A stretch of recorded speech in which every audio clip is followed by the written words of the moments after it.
সুপ্রিয় দর্শক, স্বাগতম জানাচ্ছি আইসিটি পার্ক বগুড়া আয়োজিত আপওয়ার্ক সম্পর্কিত ফ্রি কোর্সের চতুর্থতম ভিডিওটি নিয়ে সাথে আছি আমি সাইম সোহায়েব।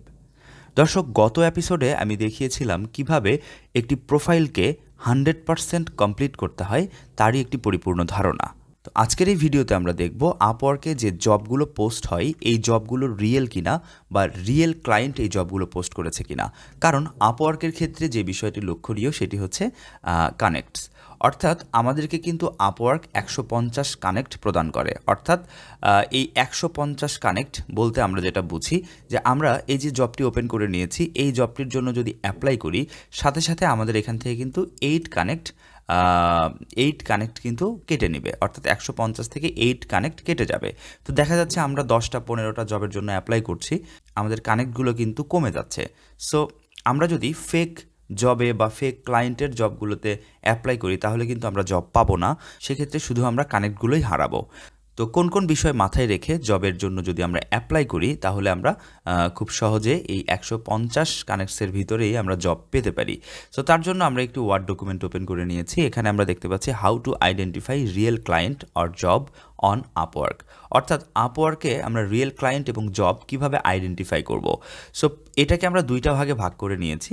প্রথম অংশে রয়েছে carefully read job post if they are mention, অর্থাৎ আমরা প্রথমে যেটি দেখব সেটি হচ্ছে যে জব যে পোস্ট করেছেন ওনার এই জব পোস্টের মধ্যে এই জিনিসগুলো আছে কিনা।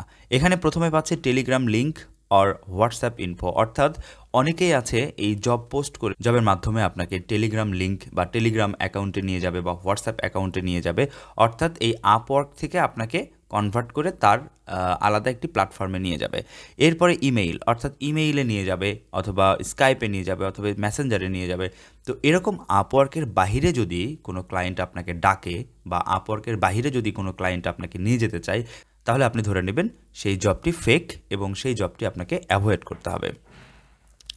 এরপরে আরও একটি গুরুত্বপূর্ণ বিষয়, সেটি হলো very easy job but high payment amount, অর্থাৎ খুবই ছোট একটি কাজ বাট এই ধরনের কাজের মধ্যে খুব ছোট একটি কাজ যে কাজের জন্য পেমেন্ট দিচ্ছে হাই পেমেন্ট। যেমন এই যে এই কাজটির জন্য পেমেন্ট কিন্তু $5, বাট এখানে যদি এই কাজের জন্য এখানে $100 বা $200 দিয়ে দিত তাহলে আমরা ওই কাজটিকে অ্যাভয়েড করব, কারণ ওইটি একটি ফেক কাজ। ওকে, আরেকটা বিষয় লক্ষণীয় সেটা হচ্ছে ভেরি শর্ট জব ডিসক্রিপশন, অর্থাৎ আমরা যে জব ডিসক্রিপশনগুলো দেখব, এই যে এটা একটি জব ডিসক্রিপশন, এই জব ডিসক্রিপশনটা মোটামুটি 3টা লাইনে এই জব ডিসক্রিপশনটা আমরা পাচ্ছি। বাট এই জব ডিসক্রিপশনটা যদি এক লাইনে হইতো, যে ধরেন এই যে এই লাইনটাই শুধু এখানে দিয়ে দিয়েছে, এক লাইনে যদি হতো তাহলে আমরা ওই জবটিকে অ্যাভয়েড করব, কারণ ওটি একটি ফেক জব। এই যে এখানে বলছে লেস দেন 1 লাইন। তো উপরের এই বিষয়গুলো যদি আমরা দেখি তাহলে অবশ্যই সেই জবটিকে আমরা অ্যাভয়েড করব। এরপরে আমরা 2 নম্বর স্টেপে চলে আসি। এখানে বলা হচ্ছে চেক অ্যাবাউট দ্য ক্লায়েন্ট, অর্থাৎ প্রথমে আমরা জব দেখব, জবের ডিটেলসগুলো দেখব এবং সেখান থেকে আমরা জবটি রিয়েল কিনা সেটা বোঝার চেষ্টা করব। এবং এটি থেকে যদি আমরা দেখি যে হ্যাঁ জবটি মোটামুটি আমাদের কাছে রিয়েল মনে হচ্ছে, এই ক্রাইটেরিয়ার মধ্যে একটাও পড়ছে না, তাহলে আমরা চলে আসব 2 নম্বর স্টেপে। 2 নম্বর স্টেপে এসে আমরা দেখব payment method verified or not, অর্থাৎ আমরা দেখব যে আমাদের পেমেন্ট ক্লায়েন্ট যে পেমেন্ট মেথড দিচ্ছে সেই পেমেন্ট মেথডটা ভেরিফাইড কিনা, অর্থাৎ ক্লায়েন্টের পেমেন্ট মেথড ভেরিফাইড কিনা, এই জিনিসটা আমাদেরকে খেয়াল করতে হবে। তো আমি চলে যাচ্ছি জবে এবং এখানে আমরা দেখতে পাচ্ছি একটু যদি ডান দিকে এসে অ্যাবাউট দ্য ক্লায়েন্ট, এখান থেকে দেখেন এই যে এই লাইনে লেখা আছে পেমেন্ট মেথড ভেরিফাইড, অর্থাৎ এই যে জবটি পোস্ট করেছেন যেই ক্লায়েন্ট সেই ক্লায়েন্টের পেমেন্ট মেথড কিন্তু ভেরিফাইড আছে। এরপরে আমরা যেই পার্টটা দেখব সেটা হচ্ছে কান্ট্রি, অর্থাৎ উনি কোন দেশ থেকে এই করছেন বা উনি কোন দেশের নাগরিক। উনি হচ্ছে ইউনাইটেড স্টেট। মনে রাখবেন ইউনাইটেড স্টেট, ইউনাইটেড কিংডম বা এই প্রথম সারির যে দেশগুলো রয়েছে এই দেশগুলো থেকে যে ক্লায়েন্টগুলো জব পোস্ট করে সেই জবগুলো কিন্তু মোটামুটি রিয়েল হয়ে থাকে এবং সেই জবগুলো ফেক হওয়ার সম্ভাবনা অনেক কম থাকে। এরপরে আমরা যে পার্টটা দেখব সেটা হচ্ছে নাম্বার অফ জব পোস্ট, অর্থাৎ ক্লায়েন্ট কতগুলো জব এখানে পোস্ট করেছে। দেখেন এই যে ক্লায়েন্টের জব আমি ওপেন করে নিয়েছি, এই ক্লায়েন্ট কিন্তু 576টি জব পোস্ট করেছে এই আপওয়ার্কে এবং তিনি কিন্তু 93% হায়ার রেট, ওনার কিন্তু হায়ার রেট 93%। ওকে, সো ইতিমধ্যে ওনার কিন্তু 4টা জব ওপেন আছে আপওয়ার্কে, উনি যে জবগুলো দিয়েছেন সেই 4টা জব রানিং রয়েছে এখন।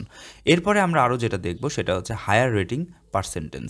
তো হায়ার রেটিং পার্সেন্টেজ অলরেডি আমরা দেখে নিয়েছি, এই যে higher rating percentage 93% higher rating ওনার রয়েছে।